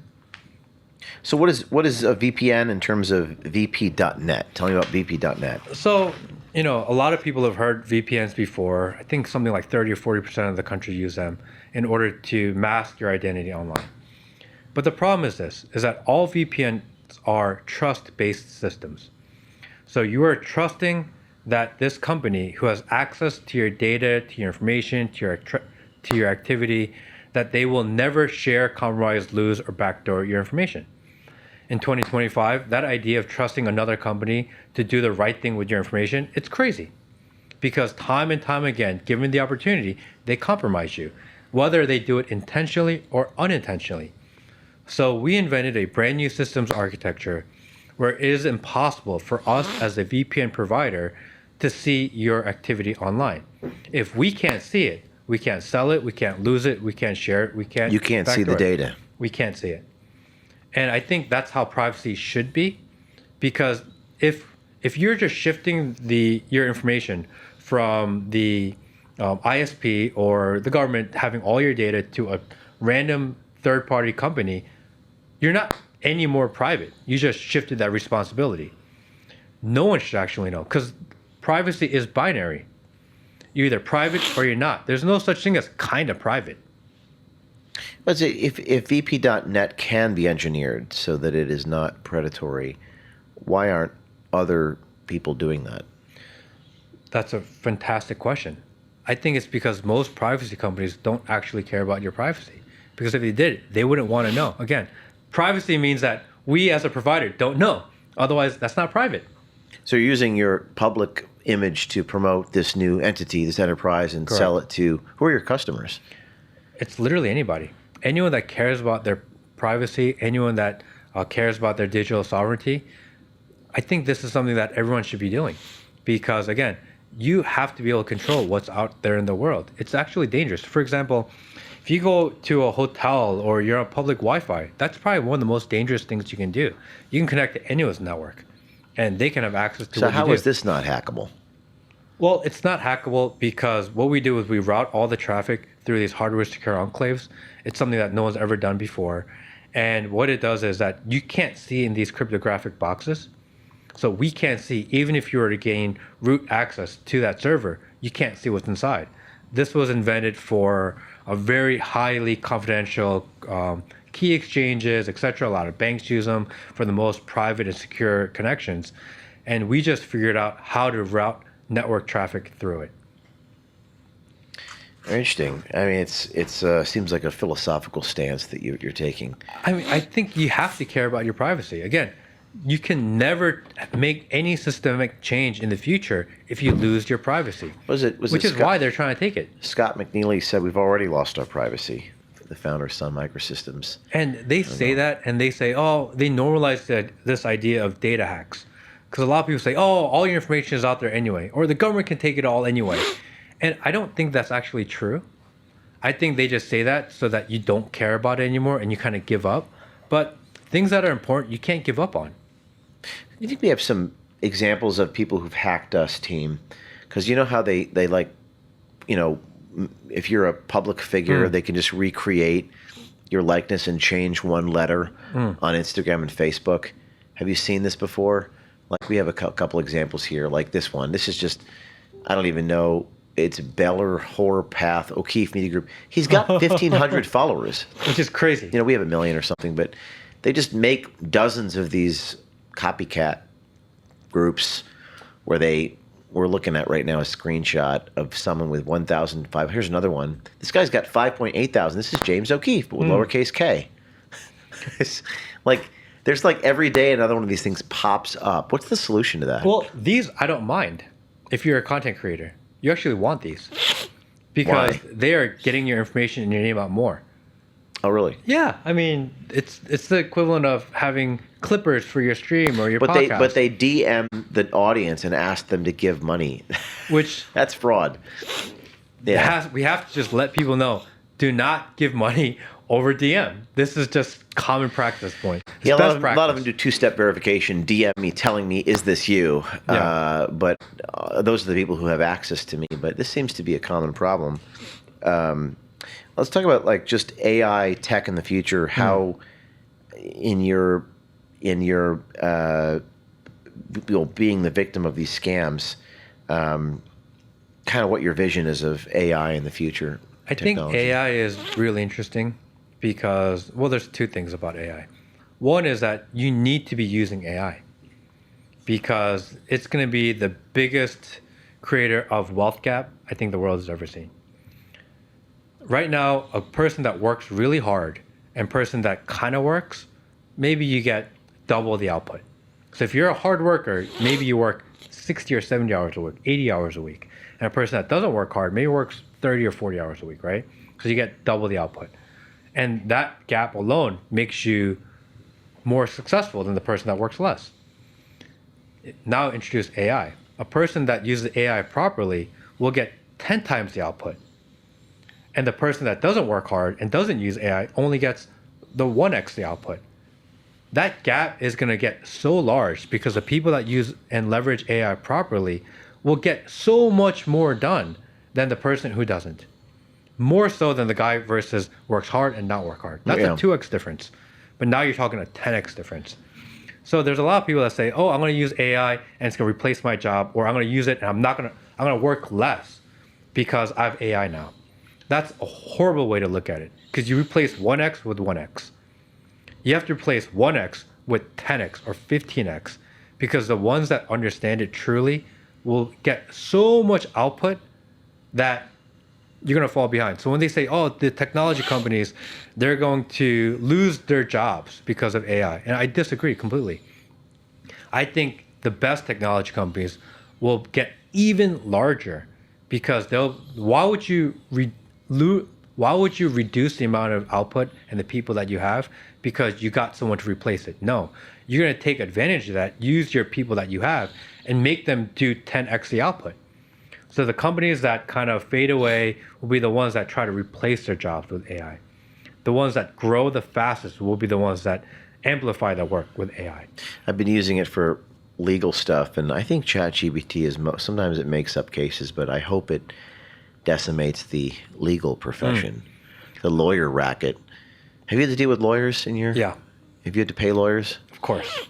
You can't be an entrepreneur and never been in a legal battle because if you have. But how does that work? You aren't trying hard enough. With AI and the attorneys, because they want to protect their own profession for sure. I think that it's going to force the best attorneys to think more, to think of strategies outside the box, and leave a lot of the paperwork to AI. Actually, it'll make them be better lawyers. The best lawyers will be even better lawyers, and the ones that just have AI do their job, they're going to be obsolete. Yeah. Yeah. You know, I think an AI, actually, we're hitting a technology wall. Actually, I believe that. They talk a lot about this artificial general intelligence and how it's going to take over the world. And I don't think we're there yet, actually. I think we're really far away from that. And I say that because you see companies like XAI or OpenAI or all these companies, they're working on things like systems integrations, and they're working on how do we apply integrate with different applications, and they're working on things like marketing, and they're working on things like how do we make our video platform better. But if you're an AI company and you were close to artificial general intelligence like they say they are, they wouldn't be working on these fun projects. They would cancel every marketing effort they have. They would cancel all their PR. They would cancel all of that and focus purely on AGI. Because whoever gets there first is going to win the market. Why would you invest in marketing when you don't need marketing? You just need to achieve your goal, which is AGI. And then once you achieve it, you're going to have all the marketing for free anyway. The fact that they are spending all this time and money on integrations shows me that they're actually not that close, because they have to justify their crazy valuations. I mean, they're not profitable companies raising at 1,000x their revenue, and they have these crazy burn rates. How else do you justify it? You just have to tell your investors, we're really close, we're really close, we're really close. But logic says you're not close, because if you were, you wouldn't care about, is my picture generator really good? Having been someone who was not in this industry, and then now you're in, what have you learned? What have you learned that was different from the guy that was shouting at the TV from that day to this?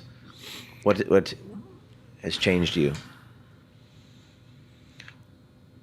I think that there are a class of people that are weaponizing the news, propaganda, to get us to give up.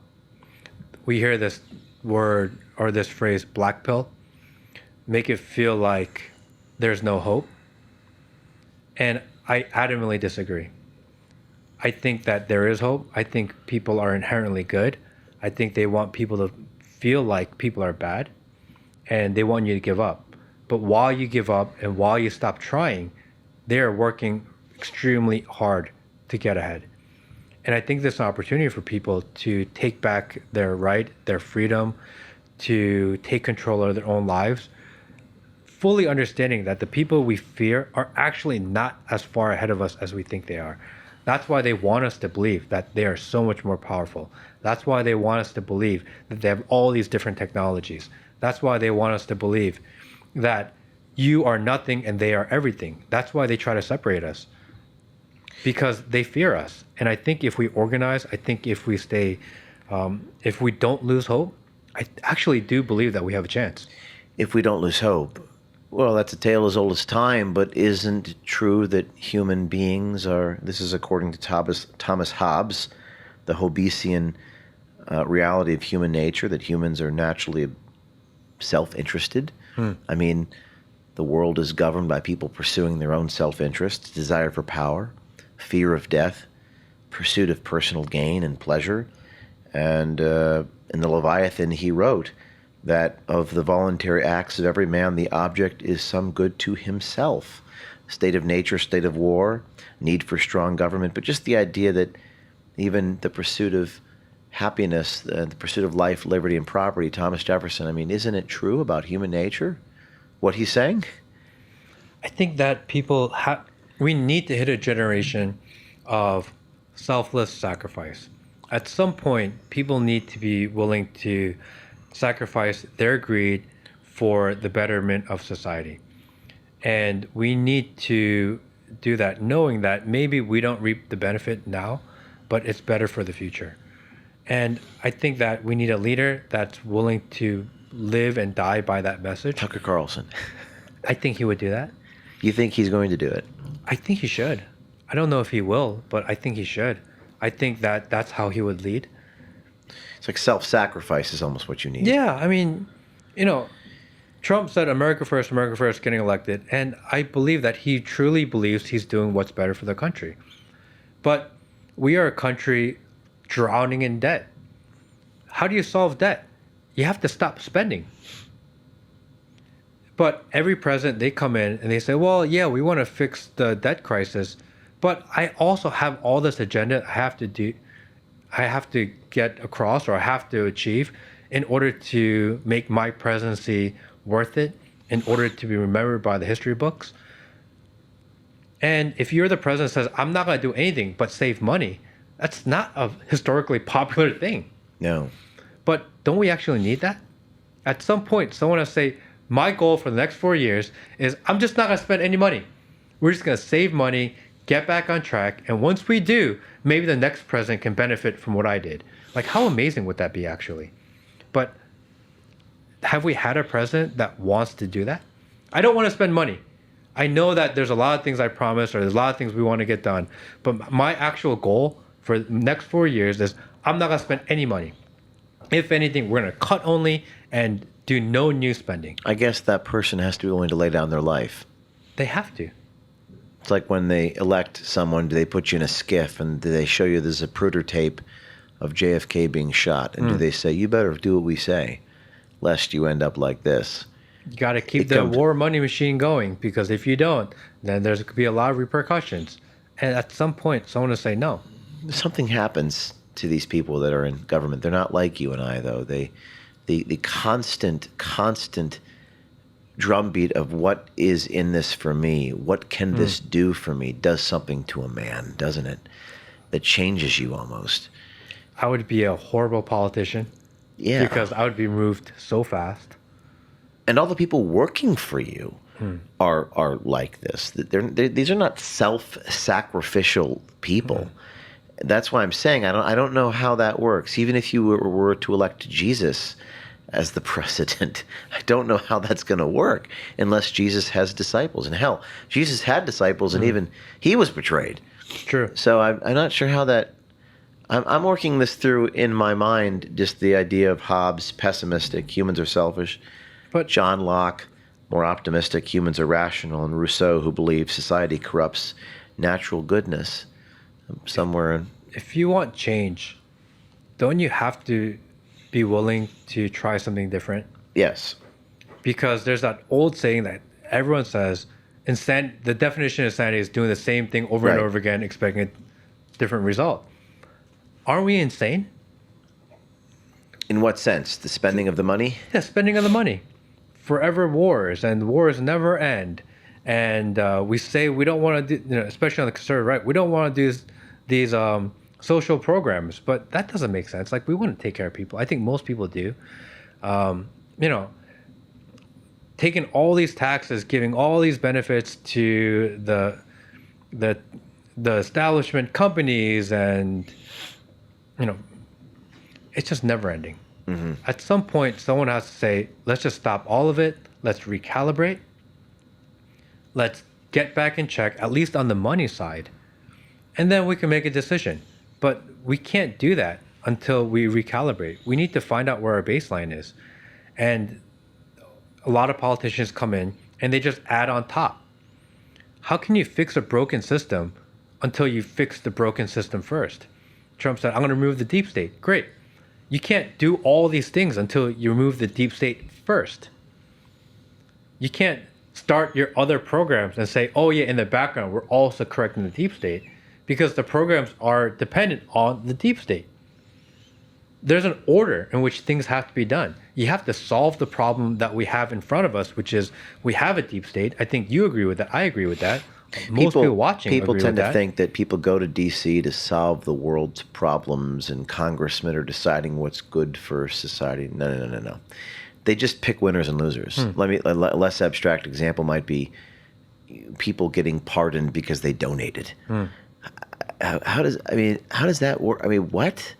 I mean, and I always say this to every guest. It's like people say, O'Keefe, you want that thing redacted? Why don't you just pick up the phone and call Pam Bondi, call Kash Patel? It's like, I've met these people. They seem like good people, but are you suggesting that John Q. taxpayer out there with his problem in society, the way for him to solve it is to pick up the phone and call the director of the FBI or to call the president? Well, these people, and I find that odd. People in politics don't even think about what's right or wrong. They say, do you know them? And that always gives me pause. I'm like, wait, just hang on a second. Are you suggesting that, like, for me to solve this, I have to know somebody? Doesn't that seem, that strikes me as against the principles of the Republic.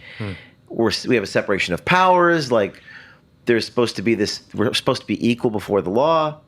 That to this day has not changed in me. And I don't like the business of politics, because the business of politics is all about power. It's I know this guy rubbing up against this guy. So I don't know. I mean, I admire your optimism. I mean, and I admire it deeply, but I don't know how that is going to work. We just got to start telling the truth to people. We say in America it's about meritocracy, and this was a whole debate on meritocracy, and people should be treated based on how they perform. But that's not true. Your example is perfect. It's not about meritocracy. It's about who you know. It's about relationships. And how much money you're given. That's much more important than meritocracy. A parliament of whores, to quote the late P.J. O'Rourke. A parliament of whores. But I do like what you're saying. If you have a couple people who are willing to lead by example, and I think you're doing that in your own way on your show, which I hope is even more successful than it already is. And you have people that provide leadership, and then people follow your example. So I think that's one way in which you can change the world. I mean, we can dream, we can hope. I don't think it's impossible. I think that there is a generation of people that want actual change, and we just have to encourage them. I'm really big on the idea of helping future generations, helping the way that they see the world. I think technology has created a way where they can see ideas and hear ideas that maybe they didn't have access to before. I mean, growing up, we were limited on the amount of information that we had. Now it's just controlled information, but there's more information available. So how do we promote those areas? And I think it's really, you have to teach people to think for themselves. For my daughter, for example, she watches almost zero TV. The only thing she's really allowed to do is play with puzzles and read books. Because memorizing, doing well in school, that's not gonna be as important in the future. But can you solve problems and think for yourself? This is going to be the most valuable thing in the world in 5, 10, 15 years. That's all I teach. How do you solve problems? So I'll give her a puzzle, and she has the same puzzle she's figured out over and over and over again. So what I do is I remove one piece, and then she has to solve that puzzle without the piece, and I don't tell her which puzzle it is. And she thinks, she's like, wait a second, it's not right. I did the same way over and over again, but something's not right here. And she's 3, but she's figuring it out. But that's all I'm trying to teach her right now. Solve problems, and without knowing what the variable is.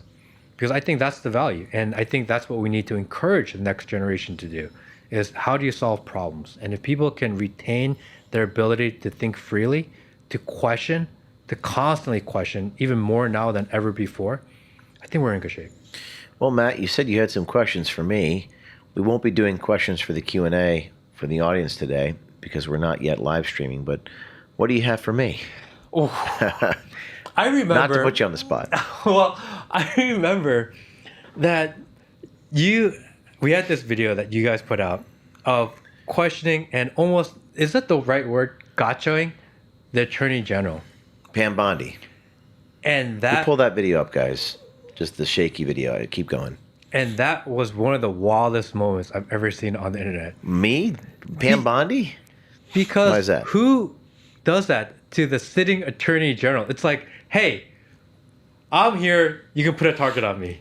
Oh, yeah. It's like a direct challenge of authority, really. So your reaction was that it was the fact that she was so powerful, the Attorney General of the United States. The fact that you're willing to do that showed me that you are fair, that it is not complete political bias, that actually a violation of authority is a thing, and it doesn't matter. And I mean, what went through your mind? Because it must have not been easy to put that out there. That was a tough one. Yeah, that was a tough one. And it turns out we can just keep a still frame on, guys. You're looking at this image of the Attorney General of the United States. Actually, we can play it. Do you know when the Epstein files are going to get released? We hope soon. The FBI's been tens and thousands videos. Yeah. And it's all with little kids. Tens of thousands of videos, and it's all with little kids. So the FBI has to go through every one of these tens of thousands of videos of little kids. Now, at the time this was said, April 28th, we didn't know this. We didn't know until May 9th. We reached out to her for comment. Then you guys know the story. She went to the White House and said exactly what she said privately in the restaurant to a self-described nanny. This was a tough one because I didn't want to. I think I reckoned with kind of what you're alluding to, that I just piss off everybody. Yeah. And I become quite isolated, like an island. And if you're a journalist, you kind of have to operate independently. And that's okay. That's what I signed up for. I'm not a victim. I'm just laying out the situation. But it's also like, man, I'm also relying upon them to release my affidavit in my FBI raid. So I'm like trying to get them to do that, but I just did investigated. But I also think, too, is it better to be loved or respected? And I think you said this earlier, which is that it's probably better to be respected because you're doing the right thing. Didn't you make a comment about that? The people in the administration, like Marco Rubio, is not kissing Trump's ass. He's the Secretary of State now. Yeah. So I don't know if it matters to be a partisan. I think you have to stand for what's right. That was a tough moment for me because I mean, that could have went the other direction or really sideways really fast. You can end up with federal investigations, like what's James doing, like who's he talking to. They've already done that a lot, though. They've done that a lot. They've done that so much. Yeah. So it's sort of like a weird metaphor. It's sort of like a vaccination. Like, you know, I've been raided and arrested and so many times at this point, it's like, are they going to do it again? It's like, but yeah, it's a tough one. That was a tough decision, for sure. I mean, and I remember watching a lot of these earlier videos during maybe the last couple of years. In pandemic. And I always wondered how much effort goes into finding these people. Because a lot of them are guys and you're swiping on them, or maybe you find them. Like, how much actually, like, how many people do you target or do you go after before you get somebody? More than you think. It takes a lot more time. It's because to get one, maybe you have to go through 100 people. I mean, what's the hit rate on that? Yeah, you don't. The general rule with American Swiper is you don't meet with every person who wants to meet with you, and there's a lot of conversations that happen behind the scenes where you're chatting with them on the DMs and you're learning more about them, and the truth is sometimes the juice isn't worth the squeeze. But the investigative work is just capital intensive. It's a lot of work. And you talk about clicks and revenue. Sometimes you could just talk into a video and get more clicks, or just be a hot girl than doing deep dive journalism. Is the goal impact? Is the goal reform? Or is the goal clicks? From a business, well, if you're a business, your goal is going to be clicks. That's obviously going to be your goal if you're a business, because that's how you generate revenue. But if your goal is impact, then it's a more philanthropic mission, and you require donations. So with the work that we do, we're putting out more output now than we were with at Project Veritas, just because we have a better, leaner, meaner team. I mean, the discussion we had kind of earlier is this idea of journalism versus activism. Yeah. And I thought about that for a couple minutes, actually. And the conclusion I came down to, real journalism is actually activism. Tell me, I think I understand, but tell me. Because, you know, like, there is a scarcity of real journalists in the world. Actually, fighting for truth is not easy. It's actually something that you have to believe in. You have to be passionate about. And there's just not that many out there in the world any longer. And not only are they not out there, but the ones that do it well, not a lot of them get a lot of reach. So you have reach, but you are promoting this idea of journalism and citizen journalism. It's really an activist goal. You have to be activist to do the right thing, to not fall in line with how non-journalists typically operate. You mean? Yeah. You have to be an activist. You have to be. You have to be a little bit, a little bit of a. A little crazy. A little crazy. I was going to say psychopath. That's probably a better word. You have to go against your own self-interest. Yeah. And I think people will look at you with a sense of wonderment and awe, and perhaps part of them wishing they could do what you do, and perhaps feeling shame because they don't do what you do. And your very existence is an act of rebellion. Your very existence is threatening to other people who don't exist like you. So it's a lot of emotions. And I think I did tell you that this morning. We had breakfast, Matt and I talked a little bit. And at the end of the day, a lot of the times I say to myself, what would I be? What would this make me? Kind of like going back to the Winston Churchill joke about, well, we already know what you are, madame. Now we're just establishing the price. My price is my life. What would that make me if I don't do this? And it's ethics is very fascinating to me, and you have to decide who you want to be. So, and I'll show you in my conference room. There's a pyramid, and on the bottom of this pyramid, it's an upside down pyramid. It says, "Who you are should never change." Who you are should never change. Where you're going might change a little bit if you're a captain of a ship, so you don't hit the iceberg. What you're doing, okay, now we're getting to more. This is the next 6 months to a year. Who's doing it, and what time are they doing? But who your core values should really never change. And I don't even know if a lot of organizations don't even think about this. Who are we? What do we stand for?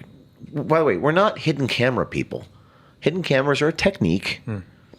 But who are we?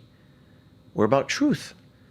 And why is the truth important? Why is it important that people have the truth so they can be sovereign? I think what you said, what's most important of all the things you said today, is giving people hope. I actually do believe that is the mission. That is the task at hand, to give people a true sense of hope. I always believed at Project Veritas that was ultimately why we existed. Really, why? When you made that Instagram video where you're talking about your sister, your aunt should apologize, you were giving people hope because you were expanding their mind. Maybe my aunt, and then they like kind of live vicariously, and they have this monologue. Everyone, we've all been through it, right? I mean, I won't mention names, but I've been through it. My family, extended family, upset at me because I didn't get the vaccine. So I think it's the hope thing that did it for me. So that's a long answer to a short question about the Attorney General. I can report to you today that we have more Epstein sources coming to us with some more information. So but I thought that wasn't real. Like, it's a big hoax. Well, that's the other thing. Forget about it. Don't look at it. If you actually think about it or talk about it, you're a bad guy now, which is a huge problem. That's a little bit of gaslighting, I think. There, it's really annoying. It's a gaslighting, but how inspirational is it that people in the government come to us because they trust us, because they trust us, and the same things that you thought would hurt you end up helping you. There's always a flip side to that. Oh, I spent 3 years on federal probation. Oh, I was stuck in a jail or getting attacked. And then you begin to realize, no, people trust you because of what you've been through, because of the pain. So it's interesting how that works. I think organizations need to have mission statements. And there's this idea that, like mission drift. People drift away from what their core belief and structure was. And right now, a lot of the popular thing to say in entrepreneurship is that your idea changes and you just adapt to what the market tells you. And I don't actually adhere to that model. I think that you should stay focused to what your mission and your goal was, and the market will eventually respect you and adapt to what you're offering. But this idea is that the whole point of business is just to make money as much as possible. Therefore, you just adapt to everything around you. I think that's maybe why we end up in the situation we are. I think so. Why can't people just, organizations, news, etc., just stick to a mission and just go that mission regardless of the turbulation that you hit? Because people shift too quickly. If your goal is purpose and if your purpose is truth, stay on that truth route. And I think a lot of people, even politicians, maybe that's the problem. Well, if you get it, you can be purpose-driven, but if you're only as good as the guy next to you. So if the guy around you is not purpose-driven, but then again, if you're the leader, if you're the owner, you own your companies? Yes. 100%? I mean, I have partners, and the private company, I have 3 partners. You give away equity? Yeah. So you got to be careful with that a little bit. I think in my position, people get greedy. They want a return. It's all about the return, baby. It's all about the return. I'm like one of these guys that's never been money driven.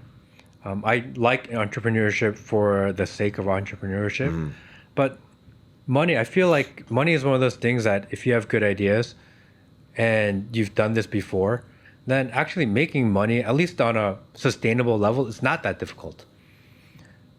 Doing it the first time is hard. But once you figure out that I can make money by having a good idea, that's not that difficult to do. You can't let the money decide your decisions, because then every decision you make becomes, is this more profitable or not? It's very easy to mission drift when your decisions are money based. If your decisions are mission based, then the money will come. Yes. I liked, my favorite thing on this subject was Elon Musk about 20 years ago talking about the very origins of Tesla, where he said, the world is awash in money. It's not money that you need. It's the small, dedicated team. That's more valuable than money, because you can't do this sort of thing alone. I mean, you are with your show and stuff, but with your companies, you need a team of dedicated people who are ethical. Yeah, and if you have one little kink in that armor, in government, I don't even know how that works, but if you have one little tiny kink here at OMG or at Project Veritas, the whole thing comes tumbling down. You gotta surround yourself with people you trust. And number two, it's easier to trust people that adhere to your core values. And the question is, do you hire people that are most competent at their job, or do you hire people that are kind of competent but believe in what you're doing? I would go for moderate competency and 10 out of 10 on core values. Correct. Because if you're missing one of those core values, particularly with what you're talking about, that red flag will become a major red flag. If you're just making widgets, not as much. Like if you're putting roofing on the top of the building, okay, that's one thing. But if you're like telling the truth and you don't have all the core values, you compromise on those, forget about it. You'll take the bribe. Most people take the bribe. I remember being in the conference room at Project Veritas, and I was sitting there, and I looked to the right, looked to the left, and I said, how many people here are willing to take a bribe? Now, I don't know the answer to that question, but I was like, I'm not 100% confident that nobody would take a $100,000 bribe. I need to know that the guy sitting next to me. I got one more question before we wrap it up, Matt. And if you want one more question from me, that'd be good too. But why are you this way? What made you this way? That's a really good question. I think I'm fortunate to have really good parents that taught me, like you have to work hard, you have to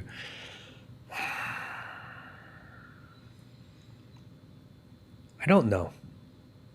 It's just how I'm wired, I think a lot, I pray a lot, I try to be the best version of myself. I think that a lot of times they're like, well, you have to convince people to believe you, and I don't actually want to convince anyone. I believe that if you live the best version of yourself, that if you're honest and genuine, and if someone that commands respect, not because you demand it, but because you're respectable, that people will eventually believe you, and people will come to you, and people will look at your worldview and maybe incorporate into their worldview. So I don't know why. I just know that I believe that honesty is the most important thing. Actually, funny quick story is I remember when I was young in high school, and my dad, we had, all of a sudden one day we had HBO at our house. We didn't pay for HBO, but we had HBO. My dad calls the cable company, and he's like, hey, I have HBO. I'm not paying for it. Why do I have this? And the cable company said, well, so many people in your neighborhood got HBO that you just get it for free. And my dad says to them, remove it. I'm not paying for it. Why am I getting this? Why are my neighbors paying for it and I'm not paying for it and I'm getting it for free? And they're like, well, it's actually really inconvenient and difficult for us to just enjoy it for free. My dad's like, no, that's not right. They're not paying for it. I mean, they're paying for it. I'm not paying for it. I don't want it for free. Figure out how to remove it. That moment really stuck with me. Integrity matters.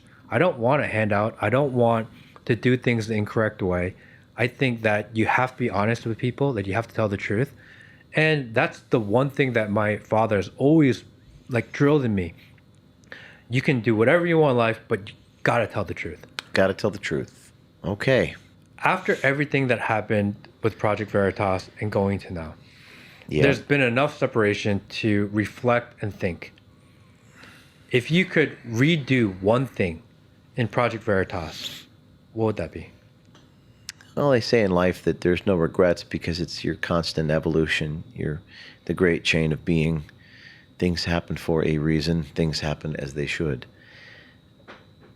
You said if I could change one thing? Maybe redo one thing or change how it went down or change one thing. And again, as a precursor to this question, look at where I am now. In a better place with a great team. So everything happens for the reason. I think just doing a better job of discerning in people. That was the mistake. It's a pretty big mistake, by the way. It's a pretty big thing to learn. Making sure that I'm more careful. And when you grow so quickly and you add people and you look for the best in people, which is what my father taught me to do, well, that's a good thing, but it can also be a bad thing because you gotta make sure you're seeing the problems in people. So just being a little more discerning and a little more careful in who I let in close to me, which is quite a problem if you're helping people and responding to DMs and you're Robin Hood, you're going out there, you're recruiting random citizen journalists and giving them a bunch of power, sometimes money, to tell their stories. Some of them go crazy on you. Some people are just not mentally well in this country. A lot of people who look for hope in all the wrong places. So you have to be careful. And I think that's the one thing that I have learned. I have to be selective, and in some regards, I probably have to even protect my energy, which I hate saying, but I have to protect. I can't save other people unless I protect myself. That's the thing that I've learned after 21 years of doing this. Make it with the goal of making it sustainable. Without sustainability, then you can't, you're one and done. You're a flash in the pan. That's probably the mistake. You saw The Truth Inside Veritas, right? The film, The Truth Inside Veritas. You watched it. Yeah. What was your reaction to that? It was, I've had a couple of tech friends of mine that have been removed from their boards because they want to put in someone else that they want to lead. Or not because they want to lead, because they maybe get a better benefit of, or they think that would adhere to what they want you to do. And I've seen that before. And it felt really like that, where they want to remove you because they have their own agenda. They have what they want to do. They have their own business dealings. I was like, I can't believe these guys are working together, is what I thought. Yeah. I'm like, that's definitely a conflict of interest. Yeah. How can they be at a board meeting with an obvious conflict of interest and then come after you? That doesn't make sense at all. Most boards would remove them immediately from that discussion. That's what people wanted to do, and maybe there's more to the story to find out. Do you think I should do more episodes like that? I got more material. Oh, well, I watched part one, and I remember getting to the end of part one going, where's part two? Because I want to see where the story goes. That's like who's the writer of Glengarry Glen Ross, The Scream? David Mamet, School of Filmmaking, that the best stories just lead the audience going, what's the next thing that happens? But no, it's The Truth Inside Veritas. There'll be more episodes. There's more material. It's a conflict of interest for sure. And the people involved some of them were very manipulative and very persuasive. And they weaponized human nature, the darkest parts of human nature, envy, greed. And the thing that blows my mind is just if it can happen to an institution that I created, ostensibly to do the thing outside of all the other institution, James O'Keefe's own thing, then who's safe? You can't. The FBI, the IRS, the HHS. These organizations are just. There's something rotten in humanity, and there's something rotten in the humans that are attracted to do this sort of thing. It's particularly more true in media, don't you think? Like media and politics and Instagram. It's just something rotten. Like OnlyFans we would both agree is rotten. Yeah. Well, Instagram has kind of got some overlap with OnlyFans, right? I mean, don't like the idea of removing founders from their business. I think there's something very anti-business, anti-American about that. Well, what Matt Tierman said, the board member, and I am naming him because he said, it's a matter of fact, it's recorded, is he said, we don't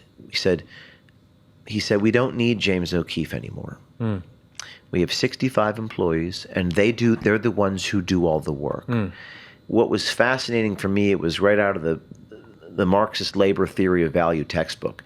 The rise up, against the proletariat bourgeois. It was as I said, it's very Maoist. The idea that they actually do the work, and all you do is fly around on first class and go to all these big time things. And I think it was very much a unionization mentality, which is ironic coming from a guy with a master's degree from the University of Chicago, who's a right winger.